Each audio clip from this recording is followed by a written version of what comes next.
Hello and welcome. स्वागत है आप सभी का समाचार पल्स चैनल पे। देख लेते हैं क्या कुछ इम्पोर्टेंट है एग्जाम पॉइंट ऑफ व्यू से। सबसे पहले हम बात करने वाले हैं इलेक्टोरल बॉन्ड के बारे में।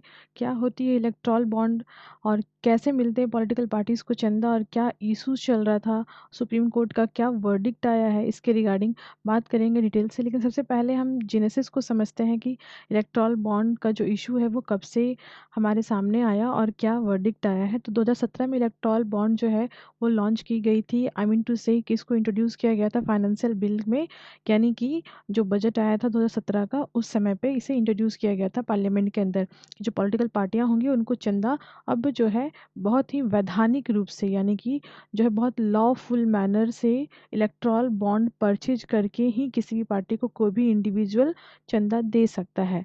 लेकिन इसके जो प्रोसेस थे उसके आधार पे उसमें कुछ लूपहोल थे, उसको आधार बना करके जो एनजीओ है, जो कि हम कह सकते हैं कि कांग्रेस को सपोर्ट करती हुई या कांग्रेस बेस्ड एक एनजीओ है, उनके द्वारा सुप्रीम कोर्ट में जो है केस किया गया, पीआईएल फाइल किया गया और इसको सुप्रीम कोर्ट ने संज्ञान में लिया।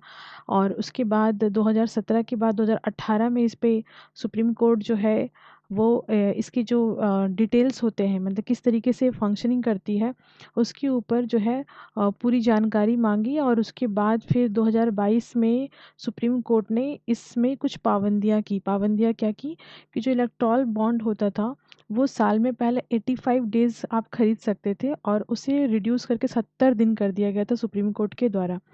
बाद में जो है इसके जो प्रोसेस थे, वैधान थे, उसमें समस्याएं थी, या समस्याएं क्या थी वो हम डिटेल से जानेंगे। तो उसके ऊपर जो लूप होल था उसके ऊपर फैसला आना था, पर फैसला जो सुप्रीम कोर्ट है वो देने से पहले इसको संवैधानिक बेंच, जो 5 जजों की बेंच थी, उनके पास ट्रांसफ़र कर दिया गया।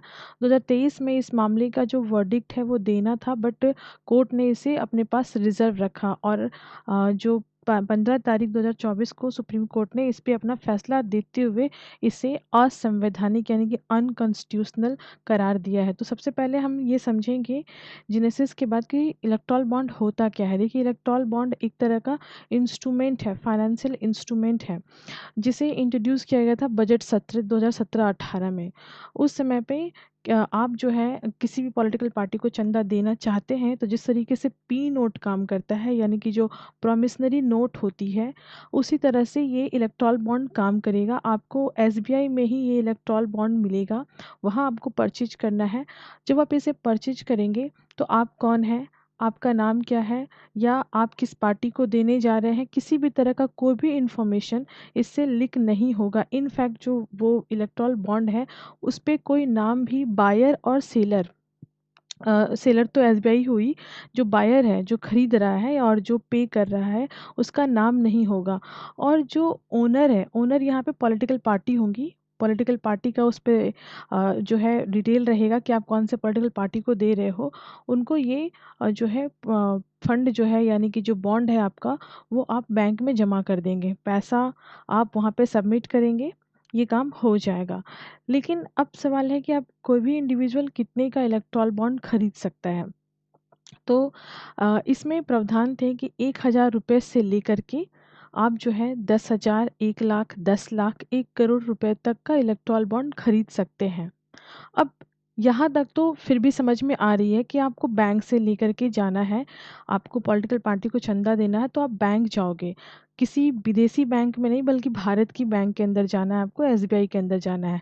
यहाँ तक तो लग रहा है कि ट्रांसपेरेंसी है, क्योंकि ये एक फाइनेंशियल इंस्ट्रूमेंट है और जिनको भी बैंकिंग या हमारी जो इकोनॉमी है उनका थोड़ा बहुत भी नॉलेज होगा तो उनको पता होगा कि जो भी बॉन्ड होते हैं या पी नोट्स होते हैं उसमें बहुत ही लिमिटेड इन्फॉर्मेशंस होते हैं। लाइक बायर और सेलर का तो उसमें नाम नहीं होता है, क्योंकि वो निगोशिएबल इंस्ट्रूमेंट होता है, उसे निगोशिएट किया जा सकता है, यानी आप मल्टीपल टाइम उसको बेच या खरीद सकते हैं। तो इस वजह से वहाँ पे नाम नहीं होता बल्कि उसकी वैलिडिटी होती है, उसका वर्थ होता है। तो अब आप देखोगे कि ये जो फंड है, आई मीन टू से कि ये जो इलेक्टोरल बॉन्ड का फंड है, ये पॉलिटिकल पार्टी 15 दिन के बाद अपने अकाउंट में ये रिडीम होगा, कैश होगा, इन कैश होगा, वो यूज़ कर सकते हैं 15 डेज़ के बाद, यानी 15 डेज़ तक वो पैसा एसबीआई के अंदर ही रहेगी। नाउ अब यहाँ पे हम बात करेंगे कि इशूज़ क्या है, लेकिन उससे पहले हम समझते हैं कि जो बॉन्ड है, इलेक्टोरल बॉन्ड 1,000 रुपये से लेकर के 1 करोड़ तक की धनराशि का है, तो क्या एक आदमी एक ही बॉन्ड खरीद सकता है? आंसर है नो। अनलिमिटेड बॉन्ड आप खरीद सकते हैं। आप 1000 रुपये के 100 बॉन्ड खरीद सकते हैं, लाखों बॉन्ड खरीद सकते हैं, करोड़ रुपए के 100 बॉन्ड खरीद सकते हैं, कोई फ़र्क नहीं पड़ता, कोई लिमिटेशंस नहीं है। अब यहाँ पे आपको समझना है इशू क्या है। इशू तत्काल इशू ये है कि जो पैसा अभी तक 2018 से ये बॉन्ड के लॉन्च होने के बाद से 16,000 करोड़ रुपए का कंट्रीब्यूशन सारी पॉलिटिकल पार्टियों को आया है, जिसमें एक मेजर चंक, एक बहुत बड़ा हिस्सा जो है सिर्फ और सिर्फ बीजेपी को गया है। तो क्या ये पहली बार ऐसा हुआ है कि रूलिंग पार्टी को अधिक से अधिक फंड मिला है? आंसर है नो। जितनी भी रूलिंग पार्टियां रही हैं और जो चंदे हुए हैं वो सबसे अधिक रूलिंग पार्टियों को ही चंदा मिला है। फॉर एग्जाम्पल 2003 से 2013 तक बीजेपी और जो कांग्रेस पार्टी थी, इनके चंदे लगभग बराबर में थे। अब इसके पीछे कारण है क्योंकि देखिए, चंदा पॉलिटिकल पार्टी को उनके काम करने के आधार पे, ट्रस्ट के आधार पे दिया जाता है। क्योंकि उस समय जो सरकार थी, बहुत ही ज़्यादा अमलगमेशन वाली सरकार थी, बहुत सारी पार्टियां मिलकर सरकार चला रही थी और बहुत ही ह्यूज नंबर ऑफ एमपीज़ होने के बावजूद भी बीजेपी जो है विपक्ष में बैठी हुई थी। तो समहाउ दोनों का जो चंदा था वो लगभग इक्विवेलेंट था, 50-50 का आप रेशियो मान सकते, थोड़ी सी कांग्रेस की अधिक थी। नाउ अभी क्या हो रहा है कि मैक्सिमम जो चंदा है वो बीजेपी के पास ही है। तो इश्यूज ये है, लेकिन इश्यूज ये पॉलिटिकल इश्यूज है, बट हम चूंकि बात कर रहे हैं कि संवैधानिक क्या इश्यूज है, तो संवैधानिक इश्यूज हम डिस्कस करेंगे। उससे पहले एक एक पॉइंट को हम यहाँ पे डिस्कस करते जाएं कि ये जो चंदा है, सुप्रीम कोर्ट ने अभी इसे असंवैधानिक करार कर दिया। जब भी हम कोई चीज़ को असंवैधानिक कहते हैं, यानी कि वो कॉन्स्टिट्यूशन के दायरे में फिट नहीं बैठता है। यानी ये नहीं है कि वो जो है करप्शन हो गया या कुछ गलत हो गया, जैसा कि चलाया जा रहा है लोगों को भरमाने के लिए। वास्तव में ये जो है लॉ फिट नहीं बैठता है, और फिट नहीं बैठता तो कौन इसे फिट कर सकता है? यानी ये अधिकार गवर्नमेंट ऑफ इंडिया को ही है कि वो विधान के द्वारा, विधि के द्वारा लॉ बना करके विधानसभा में इसे जो है वो फिर से पास करे और फिर ये वर्क करेगा, राइट। अब यहाँ पे हमें देखना है कि जो एडीआर की रिपोर्ट है उसके हिसाब से टोटल जो पैसा, धनराशि प्राप्त हुई है, उसमें मैक्सिमम जो पैसा है वो बीजेपी को लगभग इक्विवेलेंट टू 60%, राइट, वो आपका 6,565 करोड़ रुपया एडीआर की रिपोर्ट के हिसाब से, जो इलेक्शन कमीशन के वेबसाइट पे अवेलेबल भी है, उसमें इतना पैसा अकेले बीजेपी को मिला है।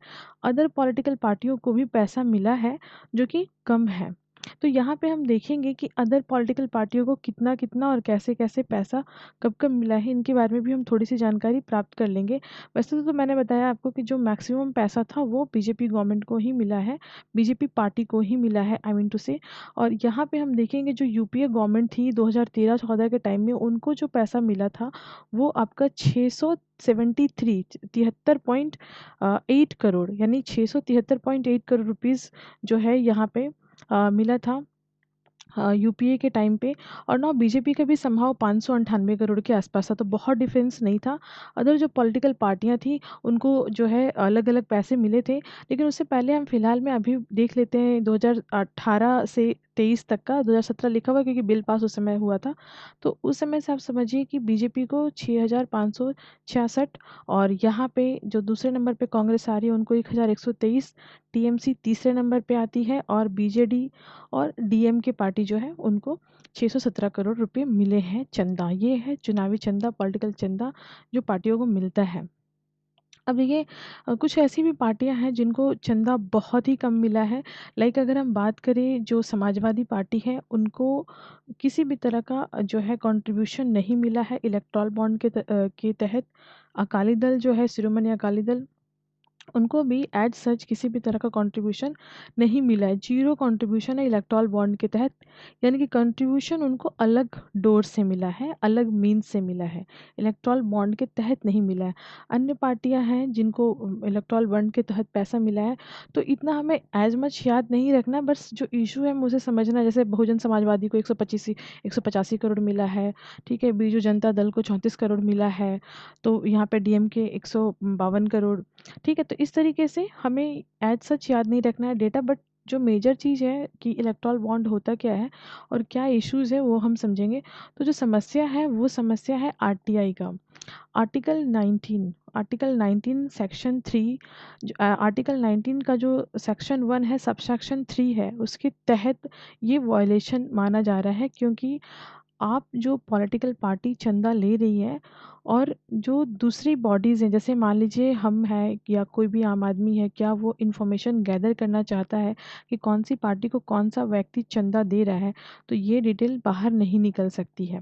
तो ये जो एक प्राइवेसी का अधिकार होता है उसको आधार बना करके ये रूल इस्टेब्लिश्ड है। बट जो चैलेंज है, जो पीआईएल है, वो इसी आधार पे है कि पॉलिटिकल पार्टियों को जो चंदा दी जाती है वो कौन कौन व्यक्ति चंदा देता है, ये जानने का अधिकार है, यह आरटीआई के दायरे में आता है। तो देखिए, इसमें मेजर कंसर्न गवर्नमेंट का प्राइवेसी था, क्योंकि जनरली हमारे यहाँ क्या होता है कि कोई भी व्यक्ति किसी पॉलिटिकल पार्टी को चंदा देता है और वो व्यक्ति अगर जीत जाए तो ठीक है, अगर वो जीतता नहीं है, हार जाता है, या आप अपना मन बदल लेते हैं, दूसरे पॉलिटिकल पार्टी को इस बार चंदा दे देते हैं, तो उनके जीतने के बाद आप टारगेटेड हो सकते हैं। या सम टाइम ऐसे भी समझिए कि आप अपने फेवरेबल पार्टी को जिताने के लिए उनको बहुत ज़्यादा चंदा दे करके, उनको हेल्प आउट करके, जीत सरकार बनवा करके, फिर अपना जो फेवर है उनसे ले करके अपना काम करवा सकते हैं। तो इस तरीके से भी ये इशू हमारे सामने आती है। देखिए, अब है क्या, हमारे यहाँ ना बहुत सारे ऐसे रूल्स हैं जो आरटीआई होने के बावजूद भी जानकारी पब्लिक को नहीं मिल पाती। जैसे फॉर एग्जांपल, अभी इलेक्शन आने वाला है, आम चुनाव आने वाला है। क्या कोई भी व्यक्ति, कोई भी इंडिविजुअल ये कह सकता है वहाँ पे खड़े होकर के कि आप किस पार्टी को वोट देकर के आए हैं, हम तो इनको देंगे?